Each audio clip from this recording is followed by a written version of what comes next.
All right, so I guess we can get started. It's 6 o'clock.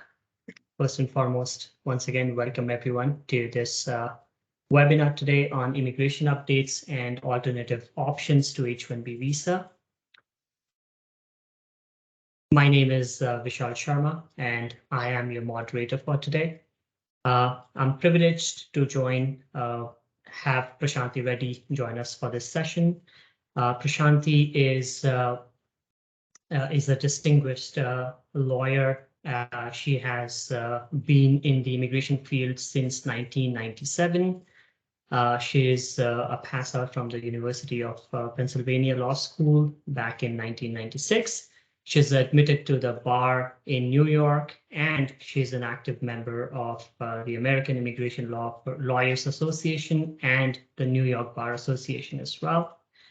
Other than that, Prashanthi is also actively involved in various other capacities, such as the immigration chair for the National South Asian Bar Association, immigration co-chair for the Federation of Indian Associations, and she's currently actively involved in pro bono legal work as well. So on that note, I'll pass it on to you, Prashanthi. Please take it from here. Thanks, Vishal. Again, it's a pleasure to be hosting our second immigration show, and we hope to do this every month. And we thought we'd do this and use our own platform so that our existing clients also could make use of this benefit and get the information. So because it's really hard to share information to each individual. So I thought this would be a great way of not only getting that information out to people who are not our clients, but also our existing clients as well. And you guys can feel free to ask questions during the Q&A hour, and I'll do my best to answer them. Or if I'm not able to, then send me an email and I'll get you your answer latest by tomorrow. So that's my promise to you. So to start off with immigration updates, we don't have too many updates. We have a surprising update actually, which came out just today, which is with reference to EAD extension. So expediting EADs. We all know that employment authorization document, getting an EAD is a big deal because it's taking a long time to get EAD, especially during COVID. It was taking 12 to 18 months to get any kind of EAD, whether it be 485 based EAD, which is a green card based, or a H4 based EAD. So now one of the other leeways that they have given or concessions they have given for EADs is for people who are working in childcare or in healthcare. So if you're working in the field of healthcare or you're working in the field of childcare, then if your EAD application is pending and it's been pending for 90 days or more, you can request USCIS to expedite your petition simply on that basis that it's been pending for more than 90 days. And they will, most probably accept your request after looking to see whether you qualify or not if you're working in one of those fields. So that's a big help for people who are working in healthcare or in the childcare industry.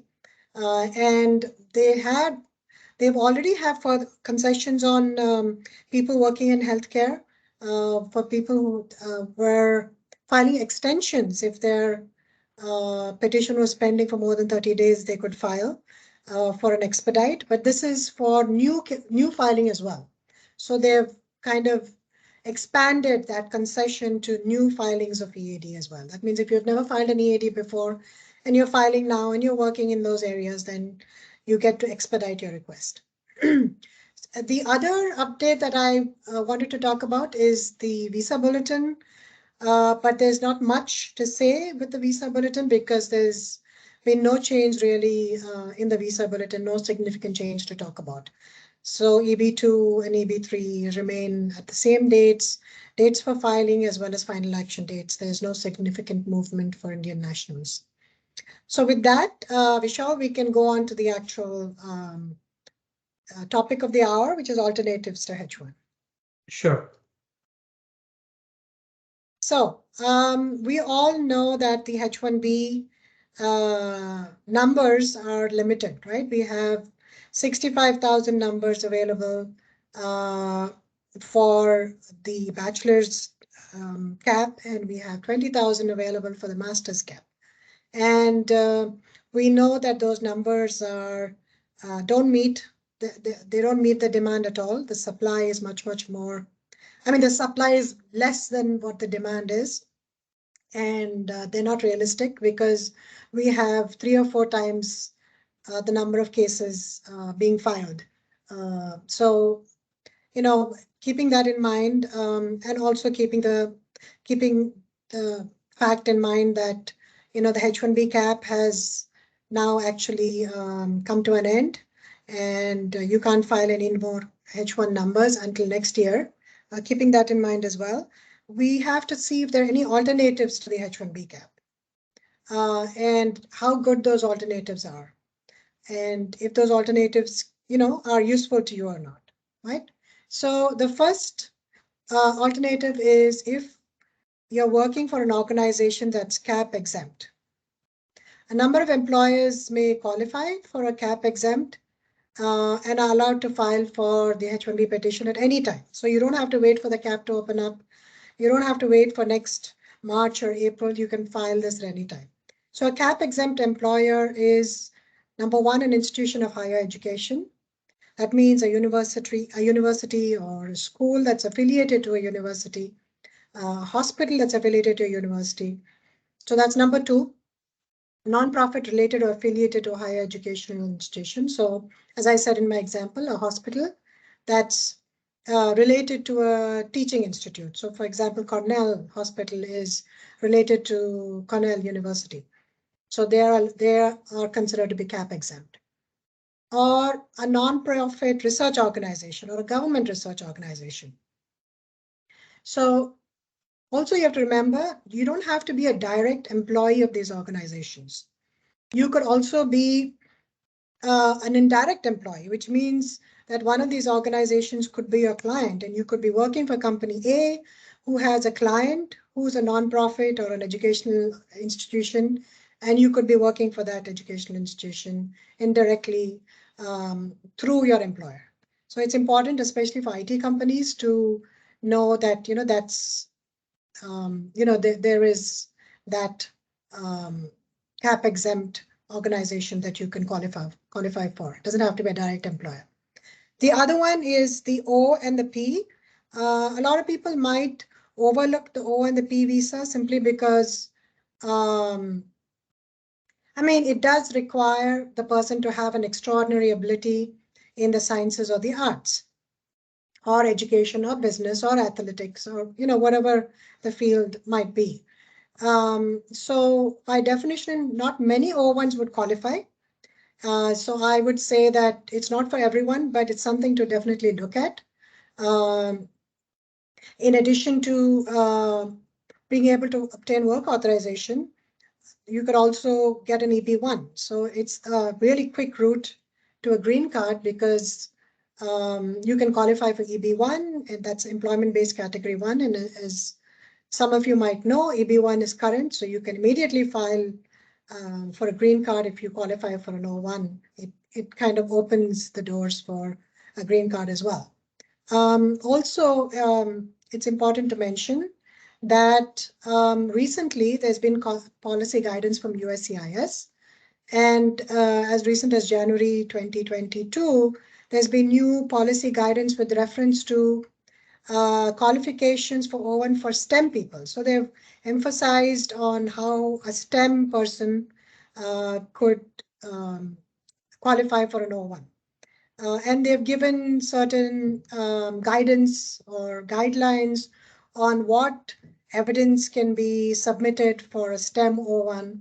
And they've also said, what alternative evidence can be submitted if, the evidence that usually is submitted for O1s is not available in the STEM field. So it's a very useful policy to look at.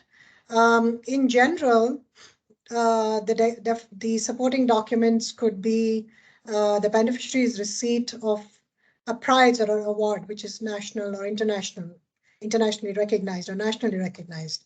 If the beneficiary is a member of a certain association or organization, which is, again, well known in its field. If the person has published any material, in their profession, if they've published a paper or if they've done something that is unique or groundbreaking, and they've published about it. If they've participated as a judge, if they have some original scientific scholarly discovery, if they have again authored a scholarly article and published it, if they've been employed in a critical or essential capacity for an organization or establishment of distinguished reputation. That is also one of the ways of qualifying. Or if they command a high salary, that's one of the ways. Also, out of all these, they should at least show that they qualify for 3.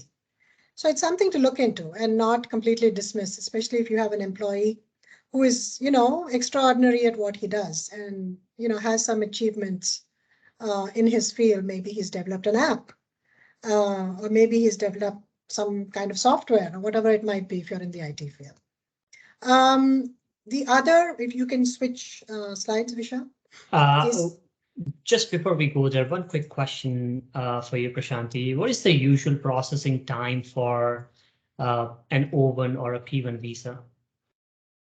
So on O1, the processing times could vary, as everything does. And with COVID and the state of USCIS, the state of affairs at USCIS, these things often vary. But it's about 6 to 8 months. And again, it keeps changing and you have to look up the website to see what their current processing time is, but it's generally that long. During COVID, it was longer. It took about 12 months. But I believe they're, going slowly back to their normal processing time. So it shouldn't take more than 6 to 8 months for them to process an O. So yeah, those are the processing times for now. Thank you, Prashanthi. Continuing to the next slide.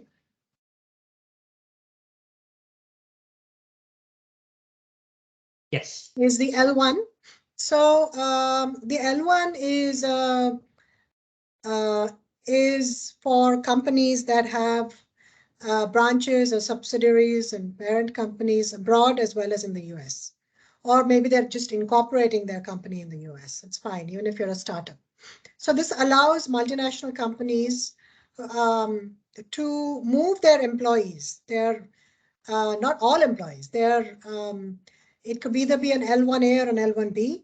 If it's an L1A, then it is their executive or managerial level employees. If it's an L1B, then the employees that have specialized knowledge. And many multinational companies already use both the L1A and the L1B. So it's a pretty well-known route. In fact, they prefer to do an L1 rather than do a H1. So that helps everyone else because there are more H1B numbers available then, because they have, these multinational companies that file hundreds of H1s just have another outlet for them to bring their workers into the US. The big benefit is the spouses are automatically allowed to work. They have automatic work authorization. They don't have to file anything with USCIS. And also, again, this, like the O1, gives you a path to a green card because L1A is EB1, employment-based category 1, and it's current.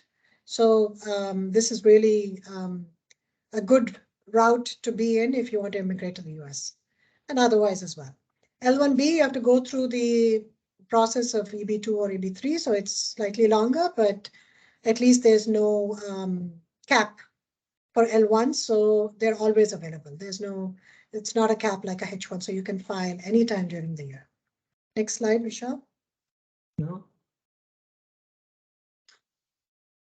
The next is country specific. Let's talk about a few country specific visas, meaning that these are visas available not for all countries, but for only some countries. So the first is TN visa, which is available for Canadians and Mexicans. So you don't have to be born a Canadian or a Mexican as long as you're a Canadian or a Mexican citizen.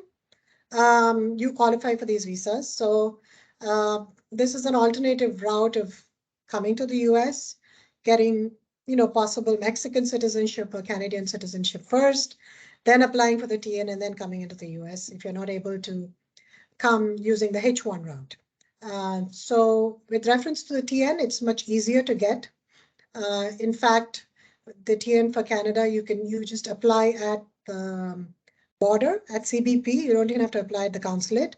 You have to show that you qualify for the TN. So there are certain designated occupations for a TN. So as long as you can show that you're one of those designated occupations, and you show you qualify for those designated occupations. For example, in the IT space, a systems engineer qualifies or an engineer qualifies.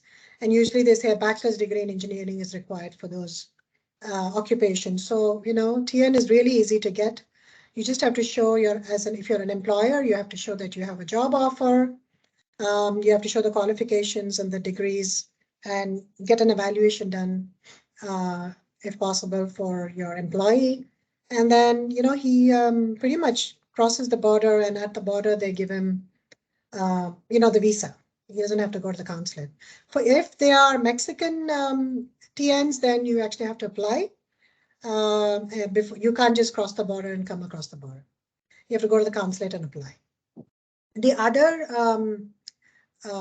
much used visa is the E3, which is for, again, Australian citizens. Again, very easy, similar to the H1, but not as complicated because you don't have to file the I-129 petition. You just have to file the LCA, get an approval, get an evaluation done, write a petitioner letter showing how the person qualifies. Again, the qualification is the same as a H1. You're showing specialty occupation. And basically what that means is you're showing that the person has a job that requires a bachelor's degree in that particular field that's related to the job. So that's your qualification for an E3. Then you could just go to the consulate in Australia with all these documents, and then they'll give you, hopefully, if you qualify, they'll give you the E3 visa, and you can use that to come into the US and work.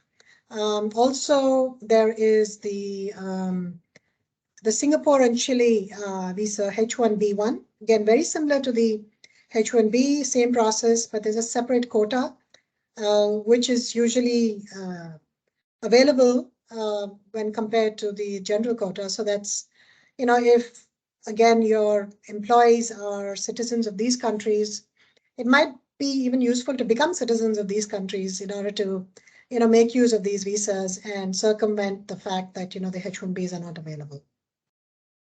The other one, which is again country specific, but applicable to a lot of countries, is the treaty trader and the treaty investor visas. Now, with reference to this, they are actually agents who will get you citizenship in Turkey, in Egypt, in these other countries that will allow you to qualify for the E1 and E2, because there are a list of countries, Pakistan, Bangladesh, this in South Asia, that qualify for these treaty trader and treaty investor visas. So E1 treaty trader is suitable if the national has, there's a multinational employer, meaning an employer that has offices abroad as well is in the US and is wanting to transfer their employee to the US, similar to an L1, but there's not that many restrictions to it. And as long as the employee has the skills to operate the business, the transfer can happen. Again, all these topics within themselves are topics for another day, because we can talk about each of these topics for hours together. So I'm just giving you a gist of, each of these topics. So the dependence of an E1 can again work. E2 is very similar. It's just that it's a treaty investor visa, which means that the foreign employer is investing a certain amount of money. So the investment has to be direct. It has to be an amount that is required for the, the business to work. So the investment really depends on the type of business and the amount of investment required. So again, dependence of E2 visas can also work. So that's the E1 and E2. Next slide. And just before we move to the next slide, so I guess you answered it, but just to be more specific. So as far as investment amount is concerned, it depends. There is no actual criteria as such. Right. So it's not like the EB5 where you have to invest $1 million or $500,000, you know, it's suppose you're starting a restaurant and you've invested like 150,000. So as long as you can draw up your business plan and show, what the investment is, that you're taking a lease, you have to pay 3 months rent, maybe you have to have enough for 3 months of salaries for your employees, right? You have to have money for marketing, blah, blah, blah. So as long as you're able to show that that's your investment and you create a plan and it makes sense, yeah, 150,000 is sufficient for the treaty investor visa. Good to know. Thank you. So going on to the next one, which is the F1. A lot of us already know this, but I just wanted to put it out there. F1 OPT and F1 CPT visas. The F1 OPT is optional practical training that's available for anybody who's done a course that's at least 1 year long in the US. It could be a master's, it could be a bachelor's, whatever you do. If it's 1 year or more, then you get an OPT. The OPT itself is for 1 year, and you're allowed to work on it. So, and you can, it has to be, of course, related to what you studied, but that's the only criteria. So that's a really, really good segue for students. As soon as they come into the country and they finish their studies, it's often difficult for them to get a H1. They try, but often it takes 1 or 2 tries for them to get into the lottery. So while they're trying to get in, they can be employed gainfully, and those employers can then file for a H1 for them. And that's how it usually works. And if you are in one of the STEM fields, which means that if you've done a course, either a master's or a bachelor's in a STEM field, then you get an additional 24 months of STEM OPT. And there are, again, certain requirements, certain conditions that have to be met. But again, a really great way of hiring a person if, they don't get into, the H1 lottery process. Next slide. Great. The green card process, you can file directly for a green card. That might be strange for many of you because, Indian nationals, it usually takes years for them to get a green card. So it doesn't make sense to wait for years before you call an employee into the country. But, you could file an EB1. And right now, EB1 is current for Indian nationals. And a lot of multinationals are making use of this again. But again, you don't have to be a multinational to make use of it. But, it is being used more than you think. All the big names, they bring people directly on EB1 because it's current. You can file an I-140, and once it gets approved, you can file the immigrant visa. And within a year or so, you can, bring the person into the country. So it's a very viable option, something to think about if you're EB1. Also, you could be hiring a person from another country. You don't have to be hiring only an Indian national, right? So if you're hiring people from other countries, EB1 is really a great option because, filing a green card directly is a great option because, worldwide EB2 and EB3 also is current and, is current for much more, much more often than it is for other Indian nationals. For Indian nationals, worldwide is often current for EB2 and EB3 as well. Sometimes it retrogresses, but a much better scenario than Indian nationals for worldwide. So if you have someone from other countries, and you don't have to depend only on a H1, there are other options for you guys. Just something to think about. Next slide. Wonderful. Before I move to the next slide, I have to ask this one. This is one of the most common questions from PR, that is from permanent residency or green card. What is the path to citizenship? So once you get a green card, if it's based on employment, which is what we're talking about right now, you have to wait for 5 years before you can file for your N400 application or citizenship application. And as long as you have spent at least 2.5 years of those 5 years physically in the US. And you've been residing at your current address for at least 3 months. And you've never spent more than 6 months outside the country. So there's few criteria that you have to meet in order to qualify for citizenship. And of course, you can't go and commit a crime or do something bad like that, then that you're obviously disqualified, and then you'll have to file a waiver. So it gets complicated. So as long as you meet the criteria, those are the basic requirements for citizenship. So you have to wait for 5 years. Great. Next slide. Yeah. This is an obvious one, but I just wanted to put it in there. Wait and file for the next CAP season. I know it's frustrating, but the year goes by very quickly before you even know it. And just again, to reiterate, unless there's some new legislation in place, which I'm not seeing anything right now, the cap is 65,000 for H1 for bachelor's degree holders and 20,000 for master's degree holders. Most people try their luck, multiple times before they make it into the lottery. So good luck if you haven't made it this year. Let's hope you make it next year. Next slide. So this is the best one, and I wanted to leave it for the last, but it's by far the best one because a lot of people don't know this. You can file a CAP subject H1-B petition if you're on a CAP exempt H1-B petition. And you might think, oh, but it's hard to get onto a CAP exempt H1 petition, and that's the whole problem. That's why, the CAP is a problem. But there is a loophole here.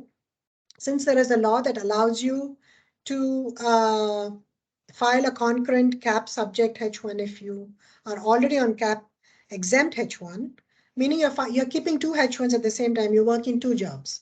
There are organizations that will allow you to do both.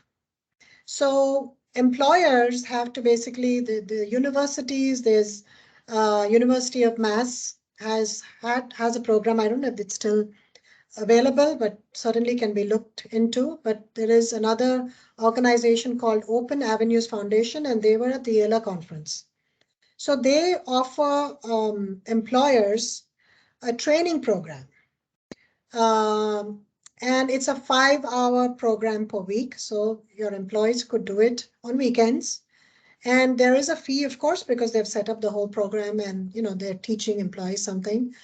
But they also, since it's a training as well as teaching program and work is involved here, and it's CAP exempt because this particular organization and universities are CAP exempt, you file a H1 for CAP exempt, which you can do at any time via these organizations. And I've been told that the H1s get approved. And I've been told that FDNS has visited these organizations and has cleared them. So this is what, I went to their booth at the ELA conference, and also the speakers at the conference also did say that it's been successful. So I don't know since then if there have been any updates, but this definitely is a viable option, and a lot of you may not know about it. You can work for 5 hours per week with an exempt organization and file a full-time CAP subject H1, and then that's how you circumvent, the H1B quota requirements. With that, I think that's our last slide, right, Michelle? Yes, you certainly saved the best for the last. I can pick it up from here. A quick word on how we can help you. We can help you by a number of ways, whether you're looking for work visa application or you're a student looking for visa. If it is travel purposes, it could be investor visa that you're after, or if you want to directly go ahead and apply for green card or citizenship, we can help you in multiple different ways. We have been doing this for a while. And as I mentioned earlier during Prashanthi's introduction as well, we have the experience and expertise to help meet your immigration requirements successfully. Raving reviews is something that we truly are proud of. The reviews are out there on public forum for you to look and judge for yourself. And what really solidifies our stand on offering quality services is the recognition and awards that we as a firm have received and continue to receive, and Prashanthi receiving numerous of those herself, including the very recent one, which is Super Lawyers Badge or designation given to us alongside 10 plus ratings and Lawyers of Distinction Award being offered as well. So yes, for all your immigration requirements, you can get in touch with us. We will be sharing contact information with you during this session. You can reach us directly on our website, give us a call as well, and we'd be happy to help you. On that note, what I'll do is I'll leave it open for any questions that you may have. And I will just take a peek at the chat option. You can drop in your question on the chat forum and we'll pick it up from there.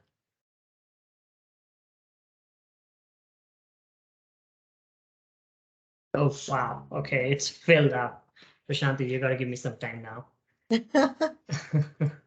That's the best part. The Q&A is the best part. Yes, certainly would agree to that. I'll try to take as many as we can. And if you're not able to get through all of the questions, as Prashanthi mentioned earlier, you can drop us your questions either on LinkedIn or directly on our website, and we will make sure that we are getting back to you. You can email us as well. Okay, I'll go one by one. How about if you're hired as a manager within US on H1 and have teams offshore in a different country? And I think the question sort of continues. I am in Singapore now. So are they talking about the L1? Maybe they asked that question when we were talking about L1. I think it is during that time, yes. So the question is that in order to file for an L1A, you have to prove that you're managerial or executive, your duties are managerial or executive in nature. And in order to do that, you have to show, if you're showing managerial, you can show either and. So if you're showing managerial, then you have to show that you're managing either a department or managing employees. That's the easiest way to do it. You can also show that you're managing a service, but that's more difficult. But so if you're showing you're managing employees, then you have to show that, who those employees are, and then you have to show the org chart, and you have to show what are the different layers. Are you managing at least 2 levels of employees? And what are the qualifications of those employees? What are the duties that those employees do? Are they also professional in nature? So all that counts towards your managerial L1. And yeah, so to answer that question specifically, yes, it doesn't matter where those employees are, even if you're managing employees who are not in the same country, as long as you're managing them, then you're fulfilling that requirement. And as long as in your company org chart, it shows that you manage them. Nowadays with everything being remote and people working seamlessly in one country, in multiple countries for the same company, that's absolutely possible. USCIS recognizes that, and yes, you can manage people that are outside the country as well, and still by that fulfill the requirement of the managerial duties. Great. I hope that answers your question there, Ravi. Next question I have is, does E3 require client letter like H1-B or a letter from consulting firm works? Again, good question. E3, again, they're not even supposed to ask for a client letter even for a H1 now, and but the consulate is still asking for it, and I guess It's a training issue. So for the E3, they shouldn't be asking for a client letter, but sometimes they might give the excuse that they want to make sure that there is actually a job available. So it would be useful. And also they want to make sure that, you are performing duties that are of a specialty occupation. And they want to hear this from the horse's mouth. If you're not working directly for the employer, but you're working in a secondary location for a client, they want to make sure that, they want to look at the duties and make sure that it's a specialty occupation. So yes, sometimes they could ask for a client letter, but it is not a rule that you have to have a client letter to apply for a E3. Good to know that. Next, I'll move on is, can we get E1, E2 as an Indian citizen, or can we apply, I guess, is for even E2 as an Indian citizen? It's not. There are a lot of countries that qualify and India does not. Okay.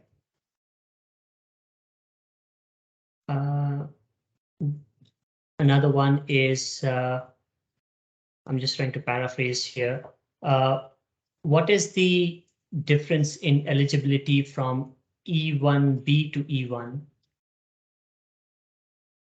I guess the question is EB2 to EB1. Oh, EB2. Okay, that makes okay. Just have to read so it out.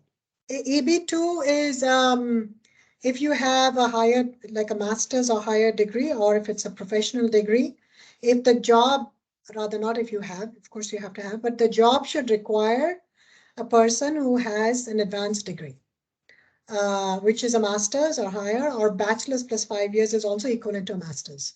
So if the job requires that, then you qualify. And if you have that, obviously you have to qualify. Then that's an EB2. An EB1 can be obtained in many ways, actually. We talked about the L1 route. We talked about the O1O route, which is the extraordinary ability, exceptional ability when it comes to the green card processing. So there are many ways of getting national interest waiver. There's an EB1 in that as well. So there are many ways of getting an EB1. These are some of the ways of getting an EB1. Okay. Before I proceed any further, I would quickly like to mention to some of those who are attending and putting out your questions. Some of your questions are more like you're looking for more information. This session is mainly for answering short and crisp questions, but we totally respect that you would want more information. What I would suggest in that case is please reach out to us directly by submitting our website form, and we'd be happy to schedule a consultation for you then. I'll quickly jump to the next question. How long does it take to get GC if we file EB1 treaty investor visa? So the treaty trader and treaty investor visa are not good options for your green card. They're good options to work. But when you file a green card, there could be an intent problem, but it's not a serious problem. It can be overcome. So there's no dual intent for a E1, the treaty trader and treaty investor. And there's no dual intent for TN as well, unlike the L and the H. So there's some, it's still possible to file because the dual intent is very limited. So you can still file, but you'll have to go through the labor certification process. So the employer will have to file, it's not EB1, it's not direct I-140 and then file a 485. You have to go through the PERM process. So you have to qualify either as an EB2 or EB3 and then get the PERM approved and then wait for a priority date to become current before you can file the 485. Okay. So it's the same as the H and L1B. Okay. I think this is one of the questions I do remember from the last session as well. If H1B transfer is rejected or denied, then the current holder of H1B visa with current employer, is it still valid? Oh, yeah. So if you file a transfer, then if the transfer doesn't get approved, then your status quo is maintained. Whatever your status was, it remains because you've asked for some benefit, the benefit was not granted, and that's it. So status quo remains. And so if you were previously on a H1 with company A and you filed with company B got denied, you continue to be on a H1 with company A. Okay. Unless you started working, there's always an unless with immigration law. There's always a caveat. You started working for company B while your petition was pending, then it gets denied, then then you have to leave company B and go back to company A, which is still allowed, but it's a little bit of a gray area because you left company A and went to company B, so you didn't really maintain your H1 with company A. And any time, even a day that you don't work on a H1, you consider it to be out of status. So, but I've seen that it's worked. People jump back to company A. I've seen instances where that has happened, and it's been okay as long as USCIS doesn't make an issue of it. Okay. I'm just continuing to get questions. Next up is concurrent H1B. Can I file being from India if first time stamping is done with H1B? So no, a concurrent H1 means that you are already working on one H1 and you're filing for a second H1 that will go parallelly with the first H1. So you have to be already on a H1 status. So you have to be in the US to be able to file that concurrent H1. Okay. The next one is a bit lengthy one. I'll read out for you. Does L140 approval ever expire? I have L140 approval from 2007 filed under EB2 category. I am now Canadian citizen working for multinational company headquartered in US. Company wants to transfer me from Canada to headquarters. Can I file for US green card or use old priority date with new employer? Okay, so I'm looking at it. It says, does I-140 approval ever expire? Yeah. I have I-140 approval from 2007, filed under EB2. Good for you. I am now a Canadian citizen, working for a multinational headquartered in US. Company wants to transfer me from Canada to the US, I guess. So can I file for a US green card and use the old priority date with, yeah, so with the new employer. Sorry, I read the whole question. Yeah. Yes, you can transfer your priority date from one I-140 to another I-140, even if it's a different company, as long as the USCIS has not withdrawn your I-140 for fraud. The employer could have withdrawn the I-140, but that doesn't affect your priority date. And priority date always remains even if the I-140 gets withdrawn by the employer. So yes, the answer to that is yes, you can then use that same priority date, file another perm and I-140 with your company, with your second company, and then retain that priority date. And if it's current, then you can file a 485 along with the I-140 if you're in the US. Okay, hope that answers. Next one is, can we change the status from EB2 to E2 treaty investor? So you can change the status from EB2 to EB1 if you want to.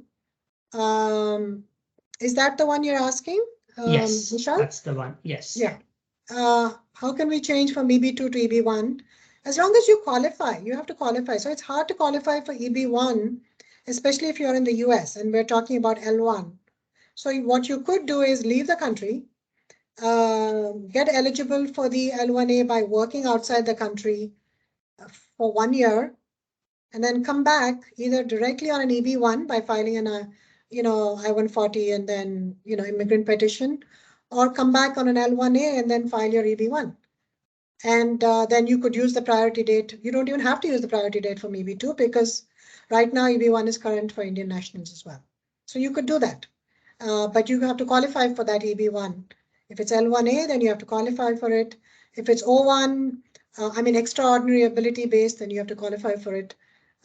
If it's based on extraordinary ability in the arts or sciences, then you don't have to leave the country. If it's L1A based, you have to, because you should have worked for at least 1 year out of the last 3 years for that multinational organization abroad to qualify for the L1 and then EB1. Okay. Prashanthi, just looking at the clock, do you have time to take a couple more? Sure. We can go until 7, Vishal, Okay. if that's, yeah. Great. All right, so I'll read the next one here. While H1-B cap is pending and traveled to the US on H4 and got H1-B cap approved, do we need to file the change of status? Yeah, that's a good question. And people often ask that. And it is a gray area. So basically what they're saying is they filed a H1 consular processing, but they came in on a H4 because I guess they had a H4 visa. And they came into the country. And now they want to file for a change of status. So I think you could file possibly, it's tricky. You can file a cap exempt petition again because you've already been counted towards the cap.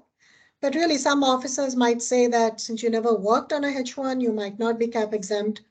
But we've done it and it's worked in the past. It's a gray area, but it is possible to file, another H1 based on your previous H1B petition. Or you can just leave, and come back on a H1. But if you don't want to leave, then it is possible to file that petition. But USCIS, depending on what mood they're in and how liberal they want to be, could interpret it in various ways. But right now they're in a very liberal mood. So it's, approval is possible. Great. Next one is if we invest 850K EB5 visa, how long does it take for us to get our money back? So an EB5 is supposed to be an investment which you make. It's not supposed to be about getting your money back. As per USCIS, that's the purpose of doing the EB5. So if you're doing it so I presume you want to do it with the regional office. You want to be a passive investor, and you file it.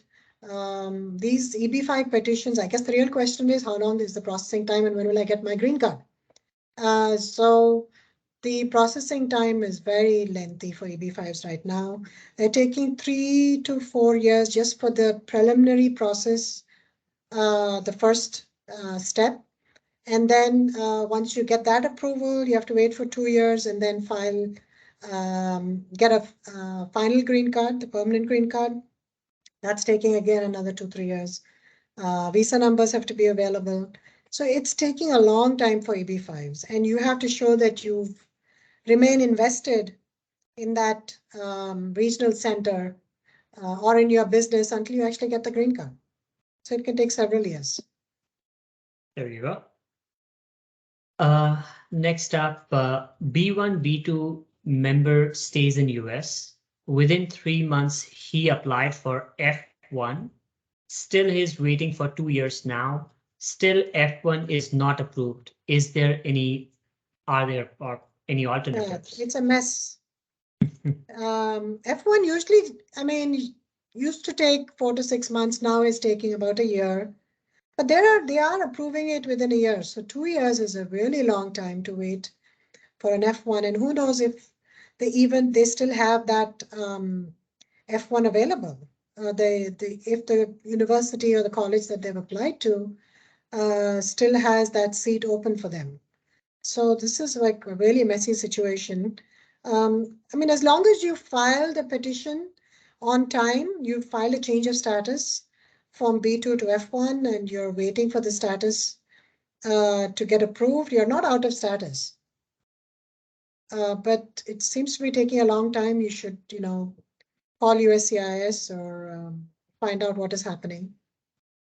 And I know it's not easy to do that because it's really hard to get anyone on the phone, and even if you do that via chat, they take 30 to 60 days to respond. But I think you definitely need to do something, follow up on your application, or do it through the ombudsman's office or through a congressman's office, because 2 years is a long time to wait for a change of status to happen. Okay. And the alternatives, I mean, while the petition is pending, you really have no status other than a pending status. So that doesn't allow you to change status again or to file any other application, unless you want to file a bridging petition, where this pending petition forms a bridge to your third petition, but still, until your bridge petition is approved, they're not going to approve that third petition that you filed. So you just make it messier and messier. So I wouldn't suggest that you do that. Okay. I'll be reading a long one here, Prashanthi, so bear with me. And if you want, you can also go to the chat. It's one of the earlier ones. I got laid off last week, and I and my family are on L1B, L2 status, aware that we have 60 days as a grace period to leave the country, but we are trying to see if we can change our current status to F1, F2 for any dependents without leaving the country. And if that is possible within 60 days window, we have, in their case, December 15th of this year. The objective is to stay legally in the US and work with the help of a student visa that can be achieved via CPT OPT. But if there are any other legal ways, then we've also will be open to that. So, I mean, yes, you have the right idea. You would be better off, of course, finding a H1, but again, with no H1s available, unless you're working for a cap exempt and you find, a cap exempt employer, or you do this concurrent thing that we talked about, cap exempt and then cap subject. But of course, you need to get a job for that. If you don't have a job, so then that is out of the question. So then what else is remaining is either you leave the country or you file a change of status to some other status. You could file a change of status temporarily to a B2, but that gives you temporary relief and doesn't allow you to work. You can certainly file a change of status to an F1, but remember the F1, the school classes have to start before your status expires. Otherwise, there'll be a gap in your status. So you have to find some place that has rolling admissions that allows you to, join school at any time. Otherwise, you have to wait until next year, right, to join school, and then you're out of that grace period. So that's something to keep in mind when you're filing for an F1 change of status application. Otherwise, just leave and come back on another L1 or a H1, which you already know. You already know that, so I don't have to tell you that. But yeah, those seem to be your options. Either visitor's visa temporarily, which won't allow you to work, or an F1, but with the caveat that you have to know, when school classes actually start. That's something to keep in mind. And the processing time as well for a change of status could be an issue. Okay. For the interest of time, we'll probably take one or two more questions. And again, if you're not able to get through you or your question, don't get disappointed. You will get an opportunity to drop an email to us. All you have to do is go on our website and fill up a form. And as Prashanthi mentioned, we will be prioritizing all the web form submissions from this webinar, and we will try to get back to you as early by tomorrow.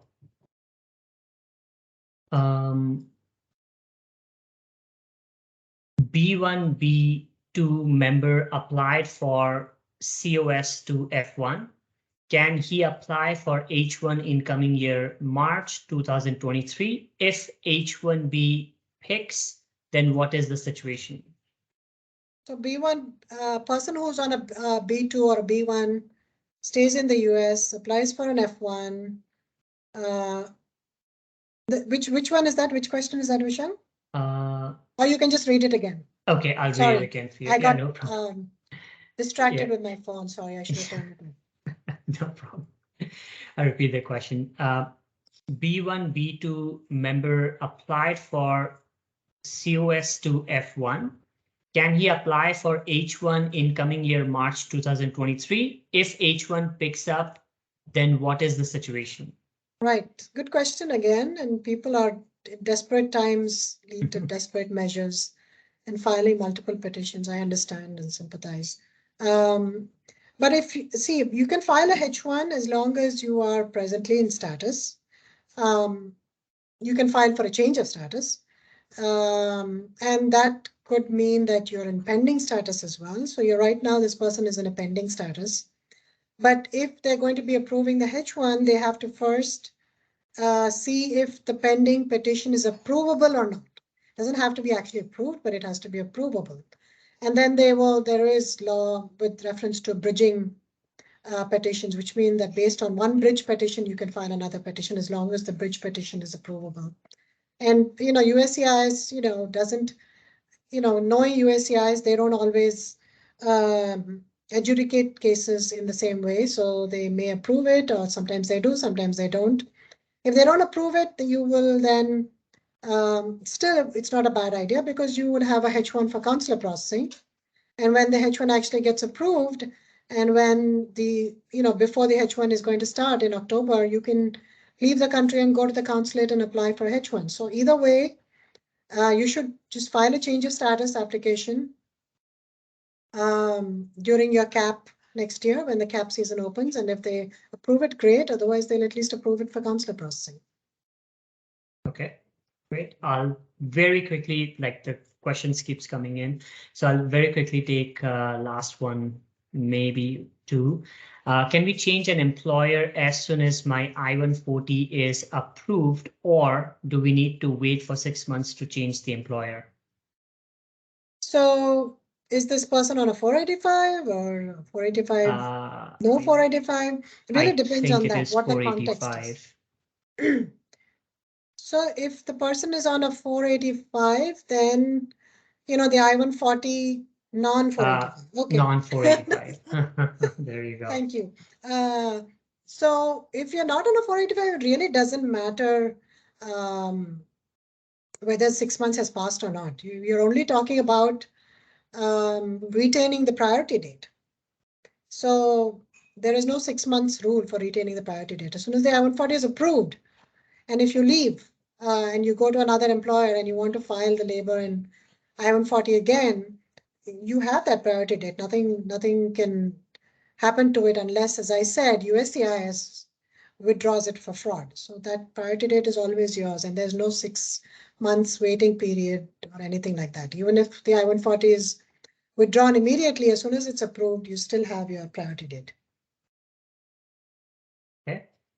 How many hours can an employee work on concurrent? Well, I guess you're looking for the minimum number of hours so that you can work for 5 hours, and USCIS is accepting that. So you're just talking about, going in on a Saturday or a Sunday and, fulfilling that, the criteria for the H1-B CAP exempt case, and you're working for 5 hours. So it's as low as 5 hours, and you can fulfill that requirement. All right. And the last question we'll take here that just came up. How long does it take to approve H1 in consular processing? Is there a premium processing? Yes, H1, there is premium processing. And of course, every year they decide if it's a CAP petition, whether they're going to open up CAP petitions for premium processing or not. So that we will only know next year if it's a CAP petition. If it's not a CAP petition and it's just consular processing because the person qualifies for a H1 based on a previous H1 that was filed and has left the country and is now filing consular, then yeah, absolutely there is premium processing. You have to pay 2,500 and wait 30 days. That's the premium processing timeline. Okay. And I promise this is the last one that I'll be taking for you for the interest of time. H1 withdrawn after GC EAD accepted. What to do if I-485 is denied? Well, H1B can be withdrawn. H1B has nothing to do with your 485, right? Yeah, 480 filing a 485 gives you independent status. You have a pending 485. So just withdrawal of the H1 doesn't really do anything to your green card. But of course, if you don't have a job offer anymore with that employer that's filed a 485, then that is a problem. So you could, if you qualify, file for AC21 and transfer your 485 to another employer. If there is a gap between the two, is USCIS looking at things that carefully? Maybe not. If you're unlucky, maybe they will. But I think it's important that you find another employer, similar or same job, as soon as possible, and then do your AC21. If if that is the problem. Okay, great. Well, it's 7 o'clock. Prashanthi, I genuinely appreciate you answering all these questions, so many questions of different natures in such a precise and concise manner.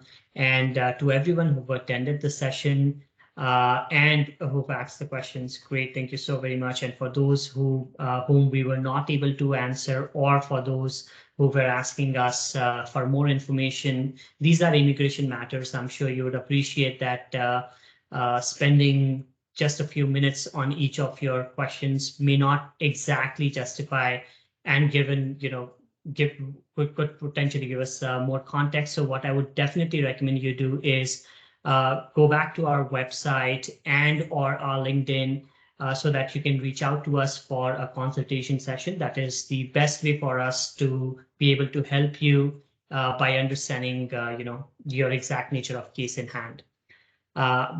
On those lines, I would wrap this up. I would also like to conclude that because you've stayed till the end of the session, we would be having an early bird complimentary session. This is entirely complimentary. We would be having a few entries. So what you can do is, in order to qualify, all you have to do is drop in your email address with an interest, just saying that, yes, you are interested in getting the complimentary session with us.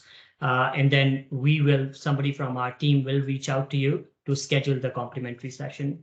But keep in mind, these are limited spots available. So if you are interested, I would recommend that you drop us your email address on the chat and or LinkedIn, because a lot of you are coming from LinkedIn, or you can go over to our website and drop us an email from there as well.